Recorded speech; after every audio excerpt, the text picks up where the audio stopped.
Hello and welcome to Clean Chemicals. I'm your host, Aaron Lee, and this podcast is all about demystifying chemicals, introducing innovative technologies, and offering a behind the scenes look at the supply chain that shapes our everyday products.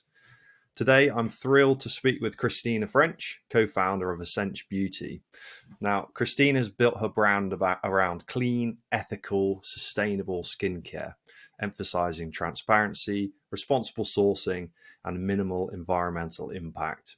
And I first came across Christina when she was being quite vocal around the use of cosmetics products by the younger generation and the harmful effects they might be having. But before I ramble any longer, Christina, welcome and thank you for coming on. Thank you. Nice to be here. Okay, so perhaps you can tell me a little bit about your background, what motivated you to launch Essench, because I don't think you'll mind me saying you didn't have the most traditional route into the beauty industry. I didn't. It was a bit of a whirlwind. I'm actually not into beauty, as I say. I'm into science and engineering and how formulations are put together, but I was in construction for 25 years, automotive engineering, and an electrician is what my background is. So I'm really not your typical beauty founder. But life happens, universe takes you, so I trusted the process. I suffer with poor skin as I got older after a diagnosis of endometriosis. So I became conscious of using any products that may be hormone disruptors or that can have an impact on my condition that I'm applying. So I couldn't find any products. If I'm being really truthful, I wanted transparency.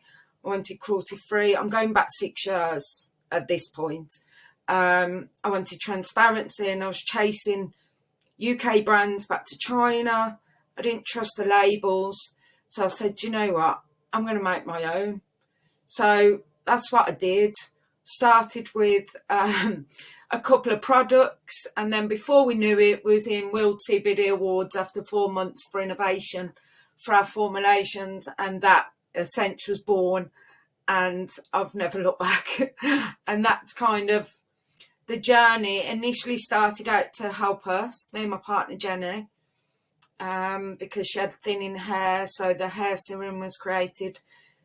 It started for personal reasons. Then it was these products can now help the consumer because people wanted to start buying them. And then we realised by becoming a manufacturer, we could help even more consumers by working for them brands and educating them on the ingredients and being restrictive so that we're controlling what's entering the market. And that's when we really understood our purpose. Okay. So how would you describe Essench now as a business? So if it started off as personal reasons, fast forward 6 years, What is Essench in a way? So Essench now, what we have been since 2021. So it was only a couple of years of figuring out who we was and staying under the radar and just working out who we was as a company was important to us first. And what we are now, we are a contract manufacturer in the beauty brand, in the personal care industry, creates a variety of products, but with strict ingredient values that I want as a consumer. So all those values are implied to the brands that we work with, and we work with small indie brands that are startups that we help them enter the market with those values, changing the industry one brand at a time. Do you ever get much pushback from clients on that?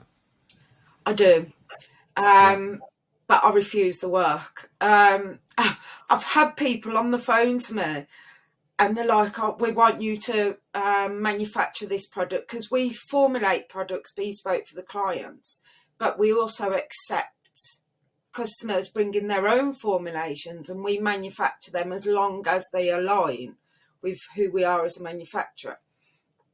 So I've had clients before, like, I've got these 5 products, we'd like you to manufacture them. I'm like, okay, I just need to check your ingredients. So we'll sign NDAs. I'll check the ingredients and then I'll be like, no, I'm really sorry, unless you change the formulas, we can't accept. And they're like, what? What do you mean you can't accept us? I'm like, because we are a manufacturer that's 100% cruelty-free and vegan, and plus many other things, which I know you might touch on soon. But in terms of palm oil, if there's any of those ingredients, you either reformulate or we won't accept it. And he's like, so you only do vegan formulas? I'm like, absolutely.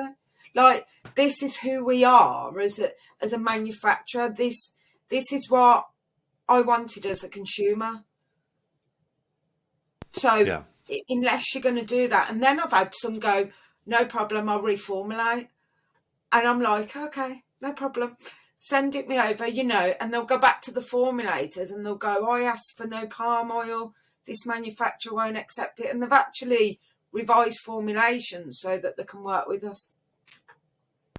So I'll touch on a bit more on, because what you talk about there is so much more important nowadays for consumers, and I would argue you're probably slightly ahead of the trend actually with that.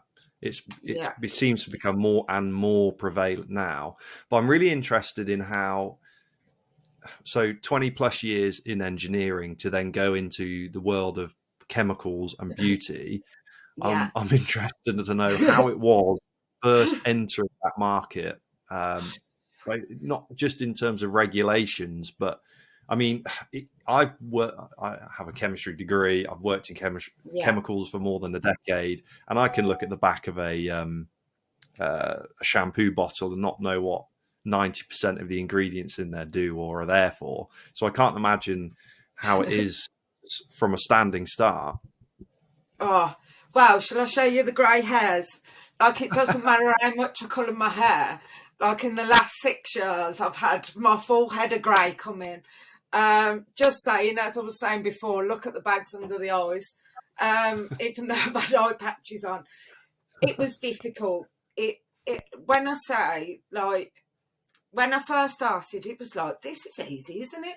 Because bearing in mind, when we first started, it was basic formulations, in a sense. So when I say basic, you're talking your oil-based formulations, which are not as complicated and complex as if you were adding aqua into formulations. That's when it really, I thought, come on, now we've got a challenge going on. So when the earlier products started, in terms of formulating them and researching, me and Jenny also were qualified herbalists.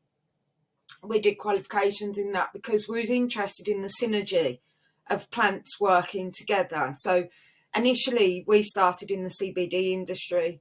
So we've actually got our novel food validation in the CBD industry, but I actually don't use it. I wanted to stick in the cosmetics world.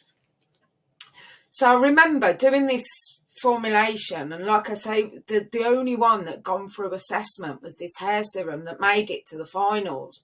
So me and Jen sat in the corner going, like, what?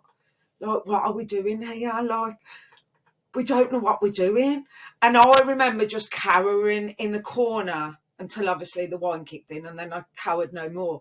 But for the first 5 hours, I was like, no, I'm not talking to nobody. I don't know nothing about this industry. Like, it was kind of that. And then legislation come in, and I thought, wow, what is this? Because this is no disrespect, and I don't blame the founders, and I never call the founders out. If I identify that a founder is putting uncompliant products on the market, I never call them out, but I'll offer guidance and say, listen, we really need to make sure for consumer that you're doing this. I've had founders cash in their pensions to get all their products certified and through all their compliance. Like, they are dedicated. It's just education. And I remember going, wow. By the end of our first year, we'd formulated 25 products. Now I had to get those 25 products compliant to go on the market. Crazy. Like, I love my woman, Sheila, that was at my labs, because how she put up with me for those first 2 years of going, Sheila, like, what's this? What's that? And I couldn't understand compliance. Well, it's not that I couldn't understand it. I didn't know it. Yeah. So I spent the next 12 months really like going, okay, this is my biggest headache. I can't afford to outsource it. Apart from obviously getting my cosmetic product safety reports done at a verified laboratory, I couldn't afford an advisor or this and that. So I thought, I've got to learn it. So I literally spent, for the last 6 years, I've done 17, 18 nowadays, throughout, just a research. And it went from there, really. And a passion for compliance came from an actual headache that I didn't want at the beginning. It actually became a passion of mine. And then once I got the hang of it, I was phoning up Sheila going, hang on, Sheila, what's up with this report? And she was going, bloody hell, Chris, like, you've really changed since that first year. I've done hundreds now. I've put hundreds of reports through. It took research. I had no life for like 6 years. I lost friends. People was upset with me. Where are you? You're too engrossed.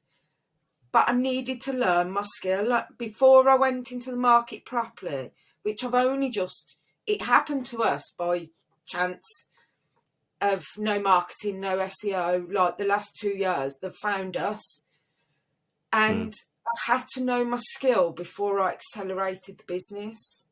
And then I thought, if it gives me a headache, then there'll be many other small founders out there that gives them a headache and not knowing where to start. So now I've adapted all of those services into Essench, and we provide the full package for founders, so they don't have to go what I've just gone through for the last 6 years.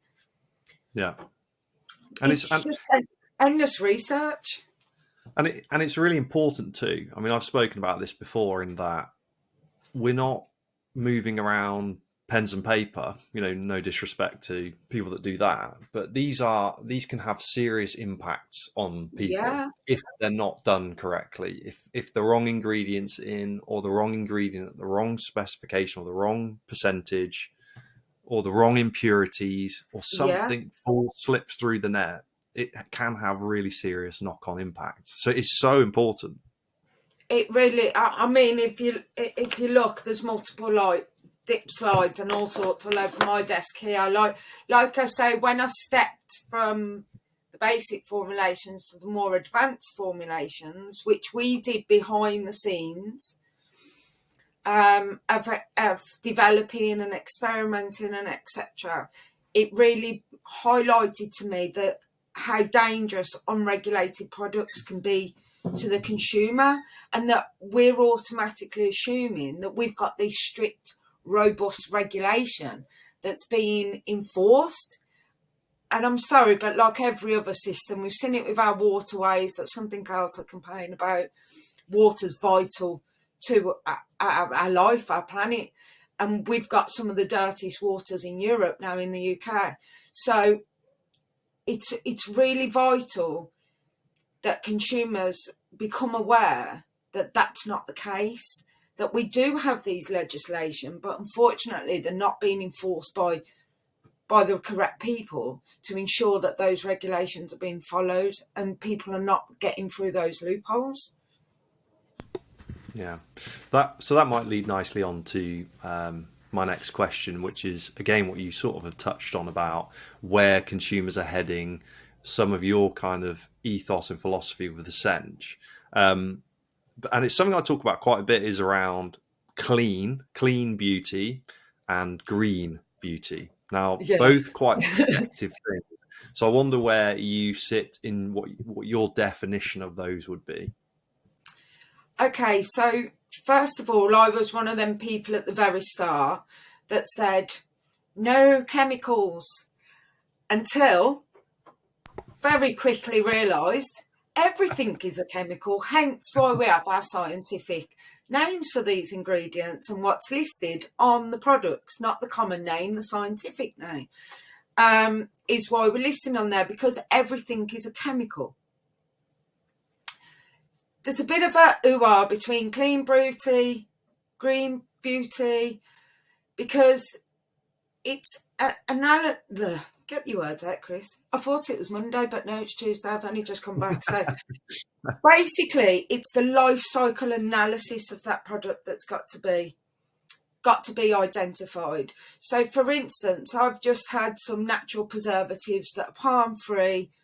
They come under my vegan, that I've got my cruelty-free declarations that I have to get before I can use these ingredients. They haven't been effective in using them in the formulation. They're giving me failed results when it comes to preservative efficacy testing. They're not quite there yet. So I have to use a synthetic preservative that contains some synthetic ingredients. Now, that preservative is actually Cosmos approved, it's eco approved, but I'm actually swaying away from it because it's actually got some side effects that I'm not quite sitting comfortable with at the minute. So it's not a case of natural is always good, because we can also overconsume on nature, which has an impact on our environment. So sometimes you have to use nature identical ingredients, because that ingredient would not work, it would not be stable in our formulations if we use that ingredient. So I think what it means to me, it's about using the best option that's available right now that considers its life cycle analysis. How is it going to impact that environment? How is it going to impact the consumer? Does it have data to say it's high risk if that eco preservative is higher risk in sprayable products than it is if it was in a face serum? So I have to weigh that up and go, okay, how does that impact the consumer? Not my consumer, the brand's consumers, but the here in my heart, or the consumers is what I'm fighting for. How does that impact them? So I think the words clean and green, I think we need to re-evaluate the terminology that we're using. Many people think sustainable means ethical. Again, that doesn't. It means two completely different things in your ethical values to what your sustainable values are. These are the impacts on the environment. As I say, the life cycle analysis, if you're doing a shampoo, are them ingredients going to wash into the waterways? Which, yes, they do. They go down the drain. Is that going to remain in our environment, or is it going to biodegrade? Those are the kind of things that I look for in the sustainable in terms of ingredients.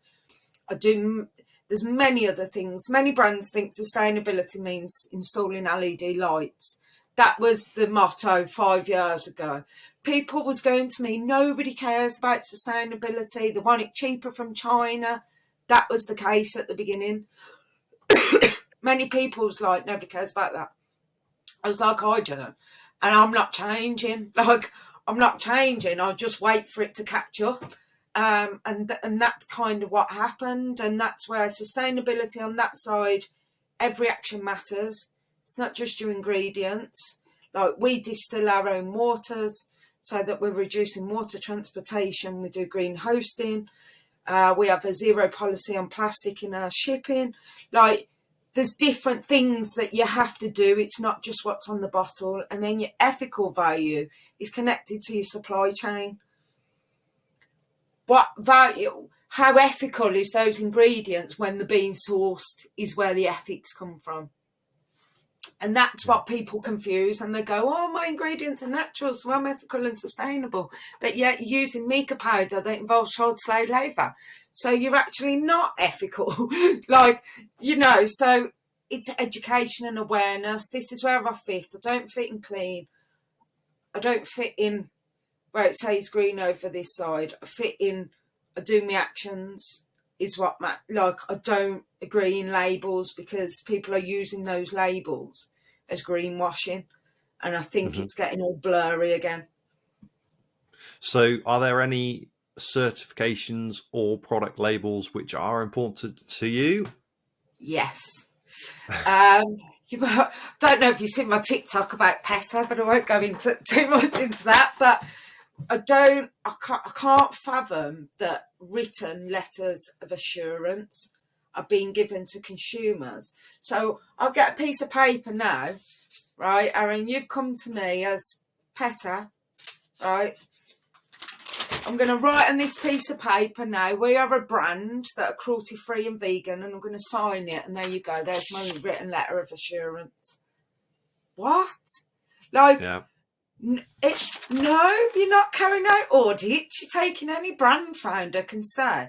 Like you said, you've got things that are labelled as vegan and they've got honey in or eggs. Or you've got brands doing campaigns, save the bees, but yet they're using commercial beeswax at like hard. You want to save the bees, stop using their ingredients because we're over consuming.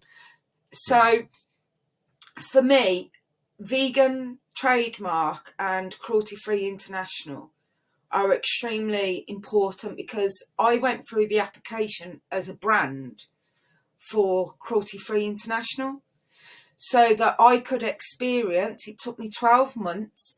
So it was an issue with CBD as well because of the novel foods and everything. So I was the only one I was one of two in Europe that had gone through the process with the supplier that really went in depth. And I went through the application process so that I could check that application process and check it was what it says on the tin. And it really is. Like, they put you through the mill, and that's exactly how it should be if you're having that logo. And now what I do, I don't advertise it on my website because I'm just so busy with all the services I do. But I actually work as a compliance officer for the brands now and liaise with cruelty-free and vegan to help them with their application so that they can then go and get them certifications.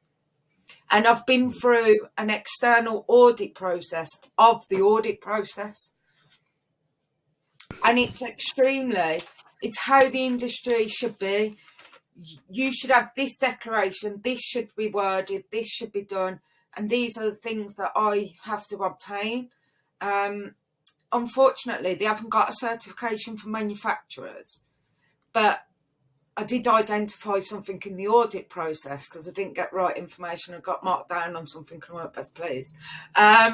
So we had a discussion, and then they said because of the conversation, they've identified some areas of improvement that can assist us. And they're talking about getting the manufacturers down the line, and they'd like us to be a part of that because I think it's really important to, although you don't need it, I think it's just important to start giving the consumers that transparency, because I've had a brand come through about 2 years ago when I was going through the application process, and they said, well, you manufacture our products. It's currently getting manufactured in China.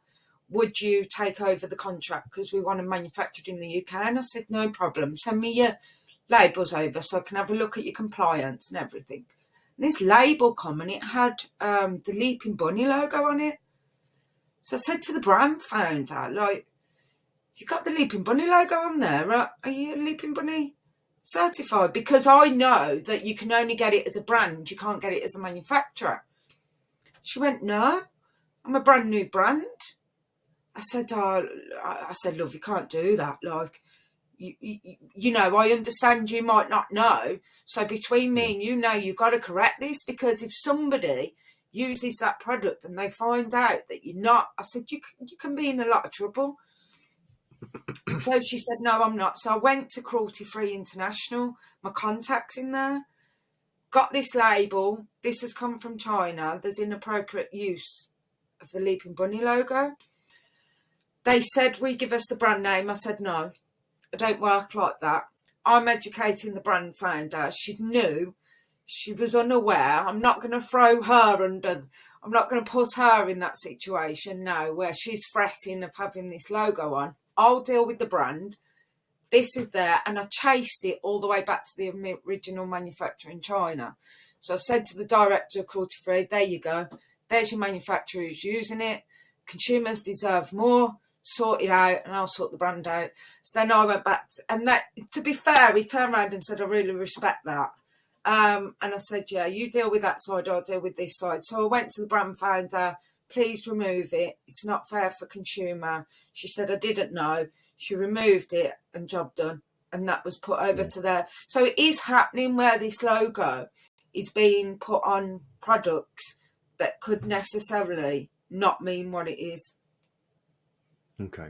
I mean, that leads nicely. So I touched on briefly earlier that you've been quite vocal around products being used by teenagers, sometimes Yeah. younger, I'm sure. And I mean, I don't think either of us are naive enough to think that that's not going to carry on happening. I guess so. My question would be to you is, would you have any advice for somebody, or maybe even a parent, with regards to product selection, or kind of better understanding which products would be suitable for specific people, age ranges, etc.? I Might be a think tricky because, question, but yeah, do you know what? It's really difficult. Like I said, I did a lot of interviews with media that had been interviewing parents, and the parent was like, I just didn't know. So like this 11-year-old girl had, she persuaded her mum to get this posh serum. The mum didn't know what was in it, got it for Christmas, and she had a reaction and had to end up at a dermatologist. Which turns out this product, there is no advice I can give to parents really, because how am I going to educate parents on all those possible ingredients that could be on the back of a packet?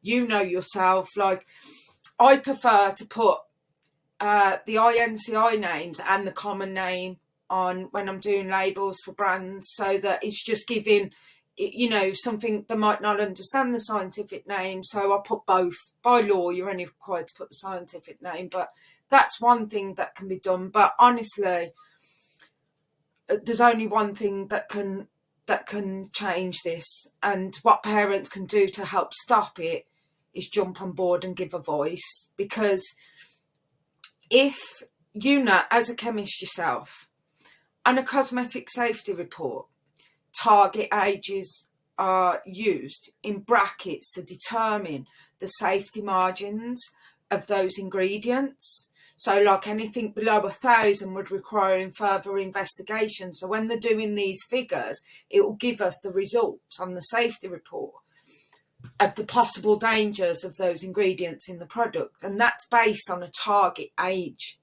So I've done babies, children, adults. It will depend which client I'm working for. But I've done a variety of products and they will have that target age. How are a parent supposed to know if we haven't labelled on that product that it has been safety assessed for adults? Nothing is going to help them understand cosmetic chemistry and what's on the back of that packet. yeah. It's not. You will be going for years and years. I've done 5-6 years of 18-hour days to get to where we are now. How are they going to get that education? It's not going to happen. You can give awareness, but you're never going to be able to educate them to know and understand what's on the back of that packet fully. You've got these ingredient apps now. Again, it'll tell you it's safe, but that doesn't mean that it is, because it could be used in a wrong concentration level within that product. So what we need urgently is we just need parents to speak up more if their child has had a reaction to products, because sadly, I think it's going to take lawsuits to really make the industry really go, okay, we've got to do something. Because this has been highlighted, ITV investigations, BBC investigations, Sky News investigations. This has been going on, and the people, the policymakers, are all saying we don't need these. So what's the point of having a target age? So I said, parents can go and sue you because you haven't got all the correct information on the label. It might not be required by law, but they could say, we want information on the safety report, and if it's done by adults, where was the information that was for adults? Yeah. That's the only way we can. It's the only way. It gets quite sad sometimes, because after 6 years of fighting, and then it finally comes on main media, and then you think this is it, like the story's breaking, it's awareness, and you think they're going to listen, and then it's just there's nothing in the CTPA's agenda for the government. Like, I've read the recent agenda release, and I was so frustrated, because I just thought, why are we not listening to these concerns from the British Association of Dermatologists that have said we're breaking point of crisis because of the high rise of young girls coming in with reactions to anti-aging ingredients. They're calling it a crisis, and yet the industry are going, no, we don't need it. Like, I will stop. I will stop at that. I think that's, I guess, testament to what you're trying to do with Essench, where you are setting these clear boundaries within the parameters of which you are willing to operate in and not willing to operate in. And I don't know whether it's, I guess, unfortunately, it's maybe the word to use, in that I mean, we know how the UK beauty industry works. There are maybe 4 or 5 really key players in the manufacturing of the majority of the products that get used within the UK, and, and further afield, of course. But they're almost to the point where they are so far past it. They've been producing some of these products for such a long time that they maybe cannot see past that to say the economical impact to them as a business, to sort of draw a line in the sand tomorrow and say, right, we are no longer going to produce products containing X ingredient, or we will relabel every single product on line X. I think they would, like you say, the only way that's ever going to happen is if they're forced to do that by a legislation change. Well, I totally agree. I mean, I'm going to bring up an article. We all know about Forever Chemicals, PFAS. Yeah.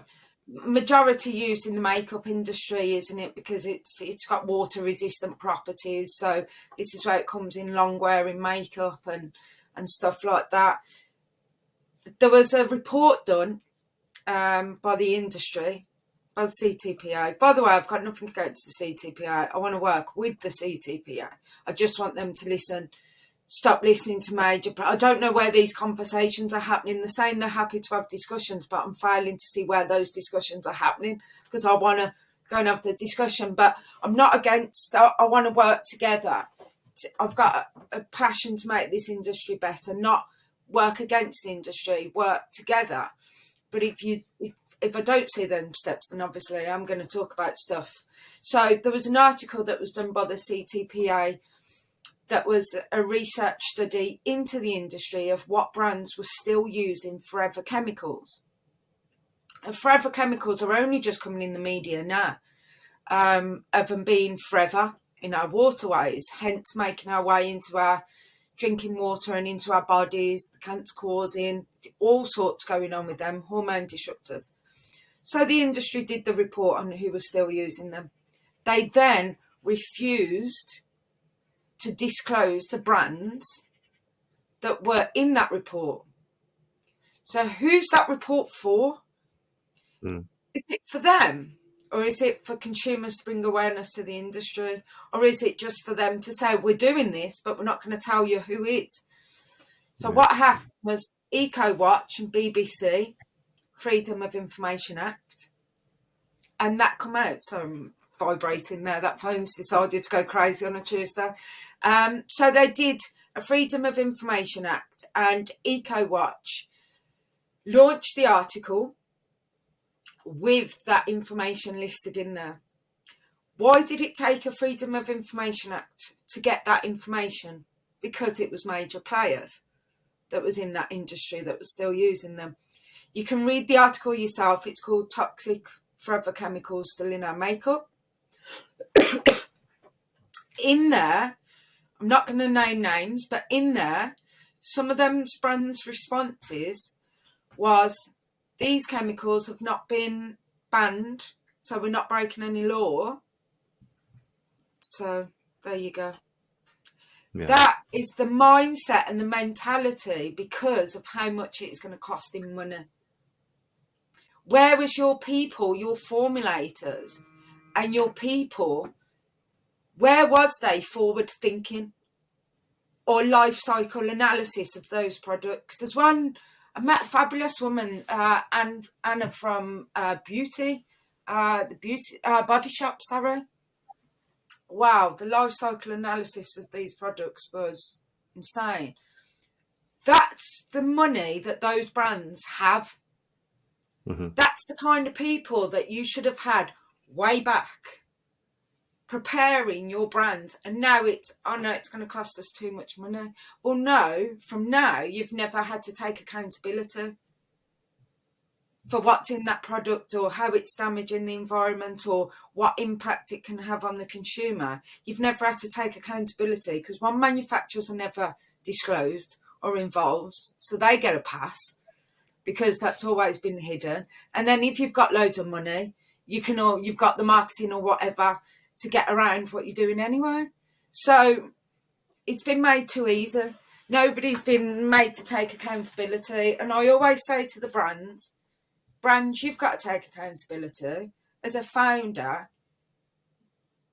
I am going to do your compliance, but you're going to learn the compliance with me because you're going to understand what your role is. I'm not just going to be your RP for Essench and then you do something that gets Essench into trouble because we're your RP.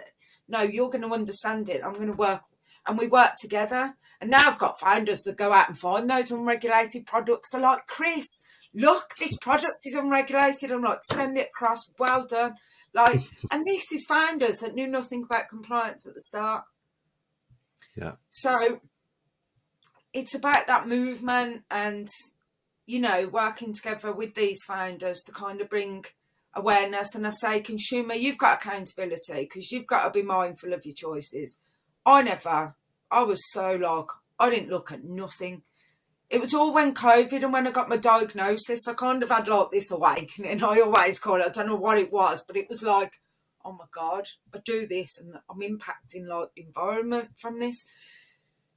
We've got to be conscious of how our purchases impact. Brands have got to be responsible to be transparent with the consumers. I've had brands initially go, do I have to put allergens on that? How yes, you do. And if I find you and you're going to put them on your website, even though it's not required by law, they're like, okay, no problem, Chris. Like, they'll just do it.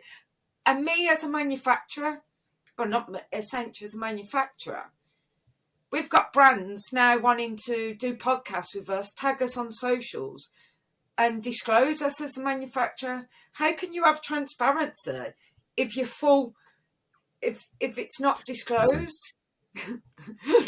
Well, yeah. If anyone who follows me knows that that's one of my biggest gripes is that how can you ever claim to be ethical or sustainable or whatever if you don't know where your products come from? Because there's so much opacity in the supply chain. Brand names and, like you'd said about inky names, sometimes even hiding behind an inky name or something. But in terms of where that product comes from, who produces that product, and how what does are it their get to here, values? and who do they buy from? Yeah, and what are their values? Like, how can you be a cruelty-free brand and vegan brand, but then you're having a manufacturer who doesn't respect those values? So how are you aligning throughout your supply chain with those values? I can't find suppliers that are all cruelty-free and vegan. Like, as you know, that would not be. You imagine a distributor yourself. Imagine only selling. There's not one out there that I could find that would just stock those kind of ingredients. But more and more distributors like yourselves and many others are really, really working hard in the UK to give us ingredient passports that give us all the tracking on that ingredient. I mean, I don't mind if you're saying active concepts range of ingredients. They're really vamping up the information that they're giving us. As an ingredient manufacturer, they are obviously what they're giving to the distributors, and then we're getting these passports and we're getting a lot more data now. And I also want the values to be done. Like some of my suppliers, you know, like I've joined a new supplier and then they've sent me the thing in plastic, but they've got a zero waste like badge, and I've actually phoned up the main person going, what are you doing? Like, you're saying you're zero waste, like I want to buy from you, but what is this? You can't be doing that. And they're like, oh, we're so sorry. And I'm like, you can't be saying, is it? And then you're sending me a 10ml bottle that's in a plastic container, which is fine. We can't eliminate plastic. That's another thing that we have to kind of weigh up. But you're sending it me, and it's not even breakable. Like, why do you need to put plastic bubble wrap around it? You know, and I said, please, if we're going to work together, that doesn't come to me. Like, you should be plastic free. And there was like, no, we'll make sure. So people are doing, you know, you've got to do the best of what's out there at the minute, because we're limited. We're limited in packaging options that's available to small brands. We're limited in ingredients. Like, me and yourself have many conversations. Like, we're going to be working together on ingredient distributions. Minimum order quantities are really kind of important to me, because I provide minimum order quantities for my clients. So it has to be a chain, like, of supporting each other to introduce new innovations to these small indie brands that can access them, and we don't need to buy 50 kilograms of a brand new ingredient that you only use 1% of and it's going to last. Yeah. You know, you've only got one brand using it. So I think there's some consideration on that for these indie brands that needed. Yeah, that's one of the biggest headaches, I think, in the beauty industry is the MOQs, or the minimum order quantities, because people don't, or manufacturers want to have batch sizes at, it's 25, 50 kilos seems to be that golden number for a lot of companies. Luckily, I work oftentimes with, the beauty of being small myself is I can work with smaller R&D companies or people that are patenting quite novel technologies that are in sort of a scale up. So they're almost on gram scale. So sometimes if you were to say to them, you know, an MOQ at 25 kilos, they might have a heart attack because they can't produce that much, which actually in beauty is great. Yeah, which it swings and roundabouts, isn't it? I mean, I found a solubilizer. I've chatted to yourself over solubilizers. It's like the vein of my life. Being palm free, I would never deviate from that unless I had evidence. I've stuck to that for 6 years. But wow, what a difficult challenge I've really given myself, as you know. Like, you know, it's really difficult. And I found this amazing solubilizer. It functioned out of this world, worked a dream, give me transparent serums, clear transparent serums. It was palm free, it was completely natural.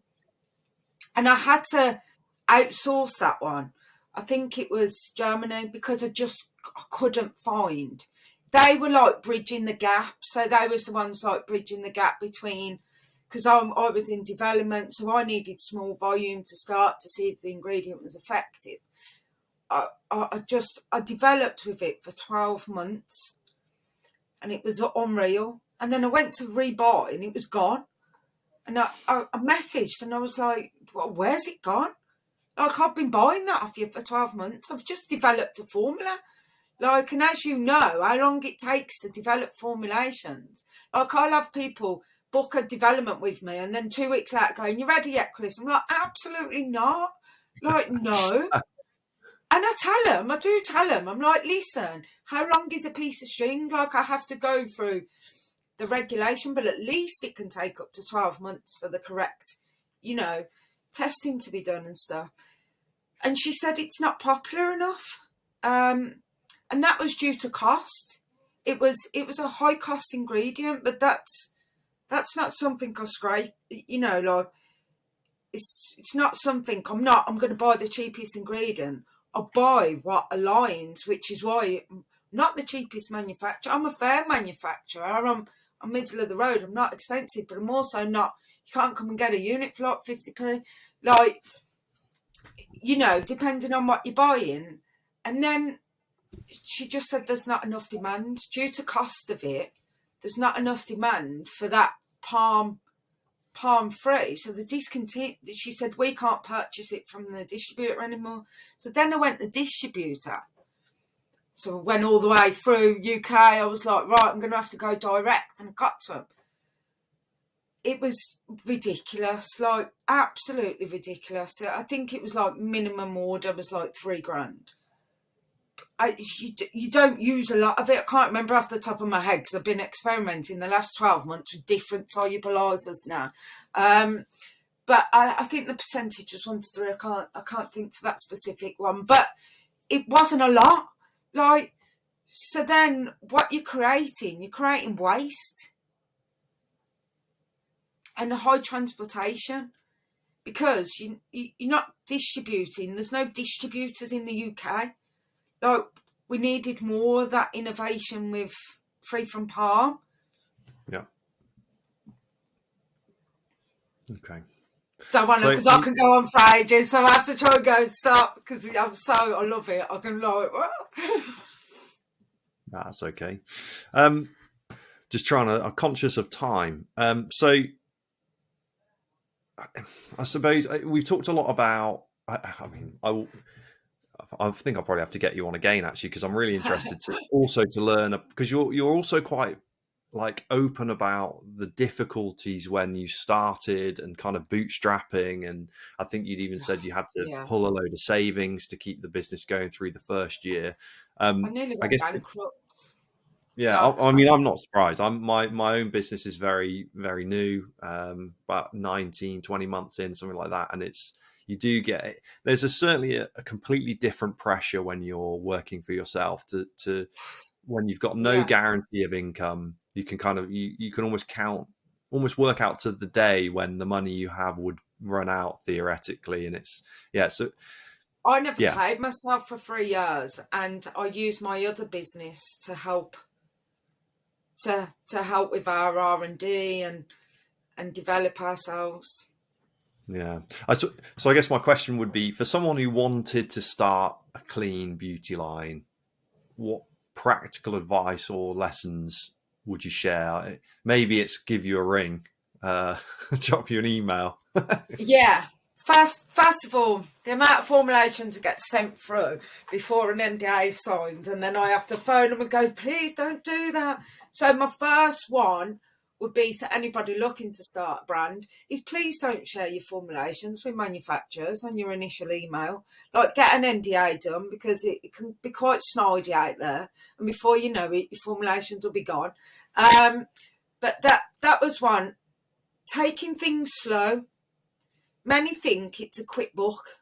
If you're in it to make a quick buck, you're going to be a flash in the pan, unless you've got thousands and thousands and thousands of pounds of marketing. That's fine. As a startup, many people used to say to me, COVID hit. Why aren't you booming online? One, I was CBD at the time, so Facebook thought I was selling drugs. So Facebook turned all my ad accounts off. And then I got Jen's account blocked after because I just sharing like normal information, but due to lack of it. And people going, why are you not running? I'm not ready. We're not ready. You need stop thinking that you have to go bang, bang, bang, bang, bang. You need to establish as a founder yourself who you are. What are you going to be and what is your purpose? Don't think about, I'm going to make a book or I'm going to make this. My investor said to me, Chris, because we've got investment now. The investor said to me, Chris, you become a millionaire, but you didn't get the change you wanted. Would you be happy? I went, absolutely not. Not bothered about money. Like, money was never my... don't get me wrong. I want financial stability for my family, for my kids. Like, my mum did a great job, but I brought up with not a lot. I always had my clothes and always had this, but we didn't have a lot. and I just want to give my kids, you know, a decent future. So I'm not going to sit here and say, obviously, I don't want to make money because I want to make financial stability, but people come before profit.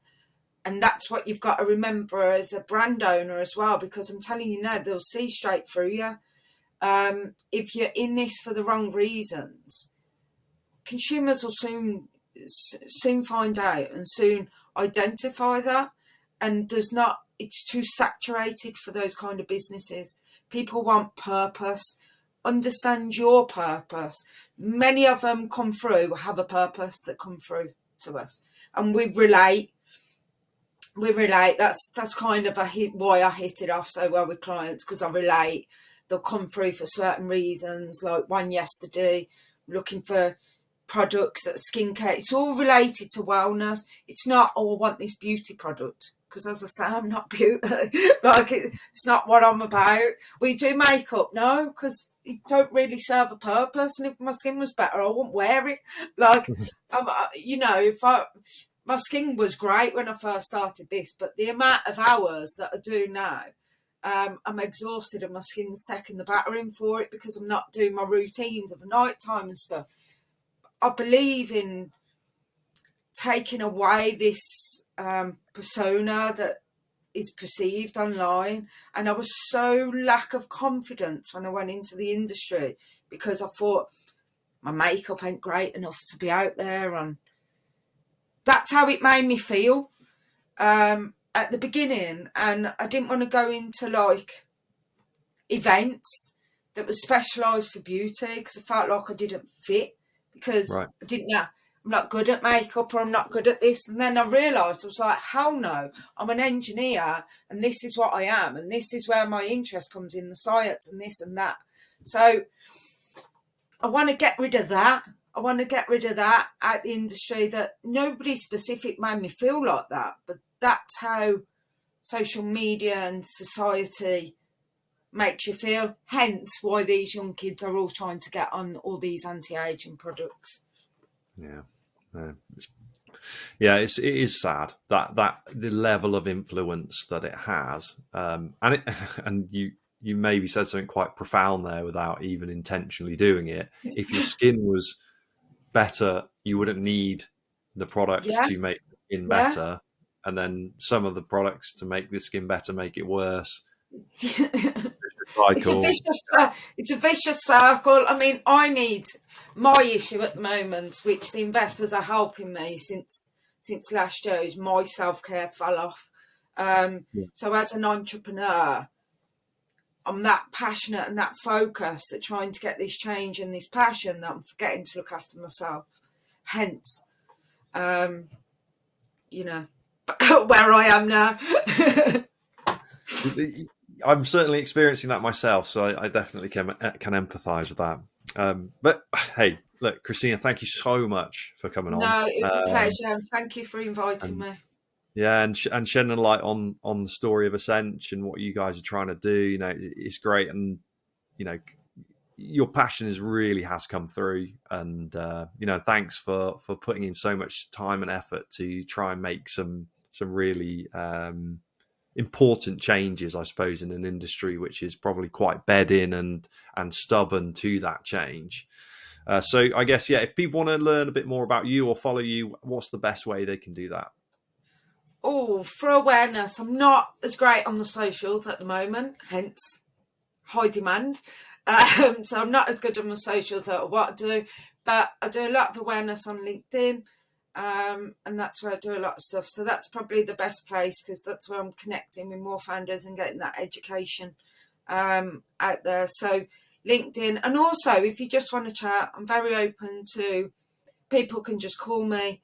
You know, if you're concerned, if you've got a product or you want something checked, then I'm always happy to do that and help that. And first of all, thank you for your support as well, Aaron, because you come along as well earlier last year when we were just starting to liaise with the bigger distributors and the more advanced ingredients that you guys supply. And it's very nice. It's very corporate out there.